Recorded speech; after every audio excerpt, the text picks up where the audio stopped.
E Thaís, estamos aqui no Jornal Gente para falar um pouquinho mais sobre saúde. Estamos recebendo aqui no nosso estúdio o Dr. Rafael Carrali, que é otorrinolaringologista, formado pela Faculdade de Medicina da USP, médico do Hospital Sírio-Libanês, responsável pelo ambulatório de laringe do Hospital do Servidor Estadual de São Paulo. Também médico que tem uma clínica aqui em São Paulo para atender os seus pacientes. Dr. Rafael, a sua chegada aqui a Rádio Bandeirantes se deve a um problema que eu tive com a voz no fim do ano passado e os ouvintes acompanharam esse problema. Eu fiquei absolutamente sem voz por alguns dias. Nós estávamos às vésperas de um esquema de plantão de Natal e de Ano Novo, onde a equipe se divide. Fiquei razoavelmente preocupada, não é, A Thaís Pedro? bem preocupada, porque com a minha ausência aqui no jornal, ela teria que trabalhar Natal e Ano Novo, que não é muito a regra do jogo e agradável, mas seja bem-vindo aqui para a gente falar um pouco sobre a voz e sobre os cuidados também com essas partes do corpo fundamentais para qualquer ser humano. Tudo bem? Bom dia. Bom dia Pedro, bom dia Thaís. Bom dia. Pedro, você está exagerando, foi um prazer assisti-lo e ajudar na sua melhora, que você ia conseguir mesmo sem a minha ajuda. E vamos ajudar a esclarecer esse assunto para os seus ouvintes aqui da Rádio Bandeirantes. Nem sempre quando nós estamos sem voz, não sei se o termo técnico é esse, mas para ficar mais fácil a compreensão, nós estamos com algo ligado ao nosso sistema respiratório. Existe algum outro complicador que pode deixar a pessoa sem voz por alguns dias? Pronto, vamos direto no assunto, né, Pedro? Olha, as cordas vocais estão localizadas na laringe e elas podem ser afetadas por outros influenciadores que não só o sistema respiratório, como você está apontando.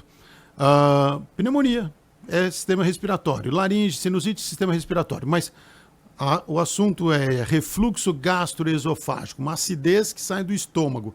Saindo do estômago, sobe pelo cano do esôfago, que liga a parte respiratória, em comum às duas vias, respiratória e digestiva, finalmente liga até o estômago. Essa acidez que ascende do estômago pode machucar a corda vocal, pode dar uma rouquidão. E outros aspectos emocionais.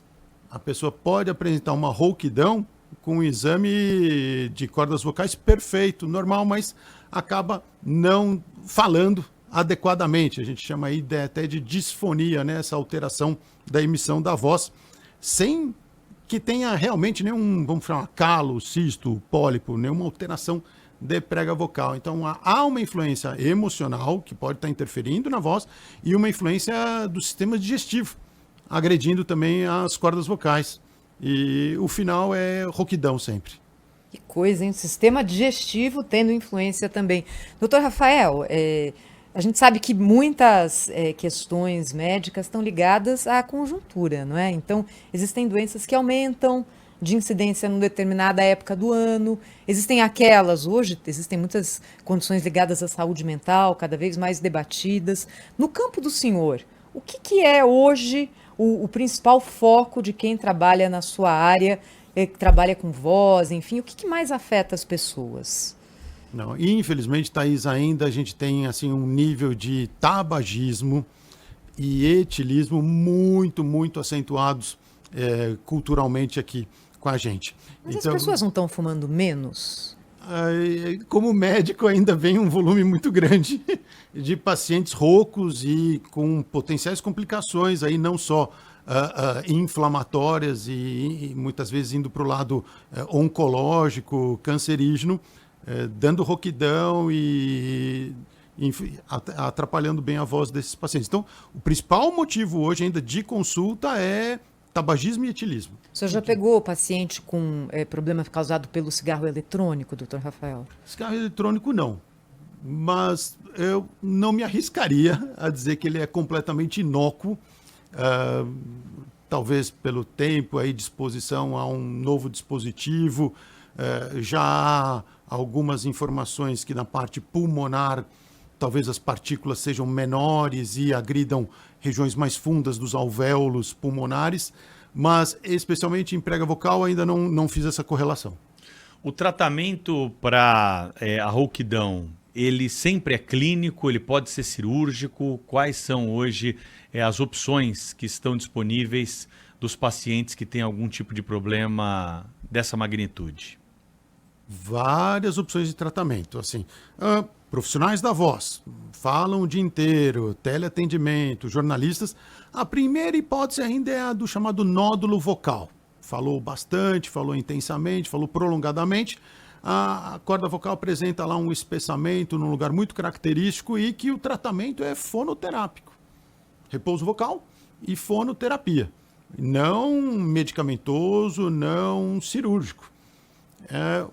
Outras doenças, até outras lesões de cordas vocais, pólipos, aí a gente tem uma opção cirúrgica e, finalmente, se tem uma influência do sistema digestivo, um pensamento de tratamento medicamentoso, por incrível que pareça, para a melhora da voz nesses pacientes. Mas a rouquidão é sempre um problema, doutor Rafael? Ou ela pode ser uma característica inata e, enfim... Excelente pergunta. Existem alterações na corda vocal, independentemente da pessoa ter falado muito ou pouco, são chamadas alterações estruturais das cordas vocais, nomes como sulco vocal, como se fosse uma ruga no meio da corda vocal e que dá uma voz com uma característica de aspereza, que absolutamente é uma assinatura daquela pessoa. É o jeito que ela fala e não exatamente... não vai acontecer nada se eu fizer um repouso vocal nela, se eu der um antibiótico. Absolutamente não carece, se não for uma exigência, sei lá, do serviço, da própria pessoa, mudar a voz dela, mas segue o jogo da maneira como nasceu essa corda vocal. Esse problema causado pelo refluxo que o senhor falou, é algo que a medicina já conhece há muito tempo, tem sido alvo de um aprofundamento em congressos. O otorrino hoje precisa ser um gastro também, é isso? Pelo menos tem algum conhecimento. Os gastros são fantásticos aqui no nosso meio. Um conhecimento do sistema digestivo, assim, dessa parte esofágica e gástrica é interessante o otorrino ter, sim. É uma doença já de conhecimento, vamos lá, desde que eu me formei já se fala muito em refluxo gastroesofágico. É interessante que quando eu fui para fora, assim, os americanos têm uma tendência a judicializar um pouco a coisa, sabe? Então você vai num médico e era muito comum, olha, o senhor assina que o senhor recebeu essas orientações. Então tinham já as orientações para refluxo quando o otorrino detectava alguma alteração de corda vocal que era de influência do refluxo. Então ele dava um formulário com várias orientações dietéticas, comportamentais, evitar cigarro, e o paciente assinava que recebeu essas orientações. Porque é uma doença um pouco complicada, se não for um pouco mais regrado dessa parte digestiva, alimentar, não se alimentar copiosamente. Então, achei muito curioso esse negócio de assinar que recebeu a orientação, né? Mas realmente eles têm uma pegada judicial muito forte junto à medicina. Mas só para falar que isso tem mais de 20 anos, essa conversa de entregar um papel com orientações ao paciente. Então quer dizer que o hábito alimentar pode atrapalhar a voz. Sim. O que a gente faz de errado? Então, pronto. Agora vamos cortar tudo o que é legal, né? Vamos dizer assim. A doença do refluxo gastroesofágico, ela é uma doença que tem uma significativa piora quando a gente se deita. Então, até dá para levar sentado, de pé, mas a gente se deita, tem que dormir. Então, porque fica no mesmo nível a região do estômago e a região da laringe. Os exames melhoraram muito, cada ano estão cada vez melhores, os exames diagnósticos, as endoscopias, impedância-endoscopias. Então, é aceitável um pouco de ácido subir do estômago para a laringe deitado de noite. Tem até termos percentuais durante um dia. É aceitável 10% do seu dia subir um pouquinho de ácido para a sua garganta. Mas não vai te deixar rouco, não vai te deixar com azia, com queimação no peito. É uma coisa que o exame detectou, que alguma coisa acendeu do estômago. O problema é quando isso vira uma necessidade de tomar alguma medicação antiácida, quando você está com aquela queimação desagradável, 2, 3 vezes por semana, tendo que precisar tomar alguma medicação, aí começa a aumentar muito a chance de ter alteração em corda vocal, os chamados sintomas atípicos do refluxo gastroesofágico. O típico é azia, o típico é regurgitação, arroto, esse é o típico. O atípico é, puxa, nem tenho azia, nem tenho a queimação, mas, putz, tô com um pigarro, tô com muita tosse, uma tosse que não passa. Minha voz está mais rouca, mais salivada, não está normal. Tem exame, aqueles exames de otorrino são umas câmerazinhas pelo nariz para avaliar a corda vocal, tem as endoscopias, e aí a gente chega num diagnóstico. Puxa, e aí, eu vou te falar que precisa conversar com o paciente. Paciente que tem nitidamente sinais de refluxo no exame do otorrino. Você indica fazer uma endoscopia. Puxa, mais da metade, na verdade, 2/3 dos pacientes que você tem uma forte hipótese de refluxo, 2/3 durante a endoscopia vem normal. Exame de endoscopia digestiva alto, exame que vai até o estômago, normal, sem alteração de estômago, sem hérnia de hiato, sem esofagite. Mas, puxa vida, tem alguma coisa acontecendo aqui. Estou vendo um inchaço. Aí vem o avanço da medicina com o passar dos anos. A gente até então insistia num tratamento exclusivamente com medicações antiácidas e controle dos hábitos. Olha, amigo, não janta tão pesado, evita alimento muito apimentado, muito gorduroso, evita muito ácido, evita vinho, evita café, evita tudo. Toma água alcalina com pH básico. E, puxa vida, não melhora, né? Eu estou tratando com tudo isso aqui e as coisas não estão. Tá na igreja, comendo alface e continua ainda. Deita às 7 da noite. Não vai para frente, né? Então, uma outra linha de observação dessa doença, que é uma coisa mais nova, é o seguinte: nem tudo é uma agressão. Às vezes é um problema na defesa. Nem tudo é ácido. Os remédios antiácidos são fantásticos. Laboratorialmente, eles neutralizam significativamente a acidez do estômago, que tem essa acidez com o objetivo de digerir o alimento. Também não acho correto zerar a acidez de um órgão que tem que iniciar a digestão do seu alimento. Então, exame, uma acidez que acende, mas que não é tão agressiva, mas que paciente muito sintomático, né? Queimando, esôfago. Então, às vezes, um problema é na defesa. A estrutura de defesa não está muito boa como deveria. Interessantemente, para melhora disso, e aí é um pulo do gato muito interessante, medicações que são chamadas moduladores neuronais, como a gabapentina, pregabalina, foram inventadas como anticonvulsivantes. Inventadas. Hoje são medicações de escolha para tratamento de ansiedade. Ansiedade. Modulador neuronal. E que melhoram os sintomas do refluxo. Não mexeram na acidez. Não interferiram em absolutamente nada o mecanismo de volta de ácido do estômago, mas melhoraram significativamente os sintomas do paciente. A azia, a eructação, a sensação de bolo na garganta. Então, isso está sendo mais estudado. Então, nem tudo é combate ao agressor, vamos dizer, ao ácido. E sim fortalecer a defesa com esses moduladores neuronais. Doutor Rafael, quais são as profissões mais sujeitas a algum tipo de problema na voz? Quem que se expõe mais ao risco? Boa. Professor, imagino, exatamente, né? Exatamente, né? Falar alto o tempo todo numa classe lotada, conseguir a atenção dos alunos. Professor da rede pública, meus cumprimentos, porque muitas vezes não dispõe de microfones, instrumentos que potencializariam a sua voz em meio ambiente com sons competitivos. Você vê, aqui a gente está num estúdio que eu não escuto nada de outros sons competitivos. Agora, tem salas de aula não sei quantos alunos na classe, todo mundo conversando, o professor querendo passar a orientação para eles. Então, eles vão subindo o tom de voz, vão exagerando, vão machucando as cordas vocais. Então, a população de risco número 1, profissionais da voz, é estilo professores. Vou falar que os cantores poderiam ser uma população de risco, mas são, em geral, muito bem orientados.